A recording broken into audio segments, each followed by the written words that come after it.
Hey everyone, welcome back to Simply Explained. Today we're talking about the Internet of Things, or IoT.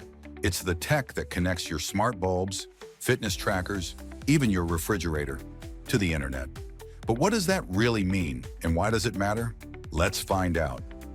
IoT stands for the Internet of Things, and the things part is key. It refers to everyday objects that are connected to the Internet and can collect, send, and receive data.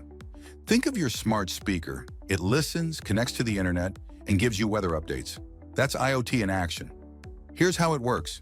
An IoT device has a sensor to collect data, a processor to understand it, and an Internet connection to send it somewhere useful. Let's say you wear a fitness tracker. It senses your steps, processes them, and syncs with your phone app via the cloud. IoT is already everywhere. Even your fridge can now order milk when you're running low. Yes, really.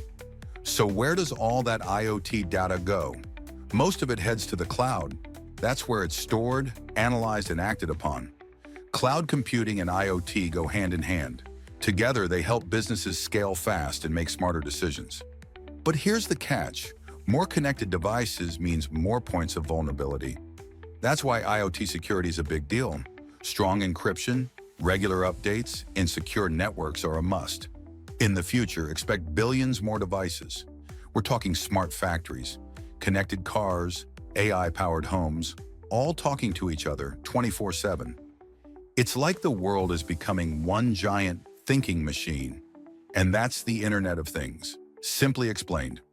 If you like this breakdown, give us a like, subscribe, and head over to Innovative AI and Edge Computing and IoT tools, Coredge.io, to explore how we're helping businesses build smarter, cloud-ready ecosystems with IoT.